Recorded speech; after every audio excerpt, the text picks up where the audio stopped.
Hello bro, ఒక్క నిమిషం ఆగండి. నన్ను ఆపకండి. నేను మీ పనికి డిస్టర్బ్ చేయడానికి రాలేదు.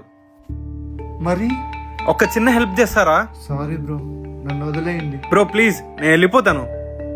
తర్వాత మీ ఇష్టం. ఈ నుంచి మీరు దూకుతారో లేదా నన్ను తోసేయమన్నా తోసేయడానికి నేను రెడీ. అంటే నేను సూసైడ్ చేసుకుంటానని తెలిసి కూడా మీరు నాతో మాట్లాడుతున్నారా? అవును, దాంట్లో కొత్తేముంది? ఒక 25 కుర్రాడు, మనసులో బాధ, కళ్ళల్లో నీళ్లు, ఆ రెండు దాస్తూ కొండ చివర్లో ఏం చేస్తున్నాడంటే 10 ఏళ్ల పిల్లోని అడిగినా చెప్తాడు సూసైడ్ చేసుకుంటున్నాడని.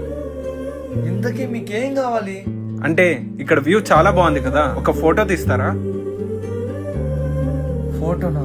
అవును, ఒక ఫోటో దించండి, తర్వాత మీ పని మీరు చేసుకోండి, నేను వెళ్ళిపోతా. ఏంటి, ఒక్క ఫోటో కోసం నా వెంట పడుతున్నారా? అవును బ్రో, నేను ఈ లొకేషన్కి వచ్చినా అంటే నా వైఫ్ నమ్మట్లే. ఒక ఫోటో పంపిస్తే నమ్ముతానింది.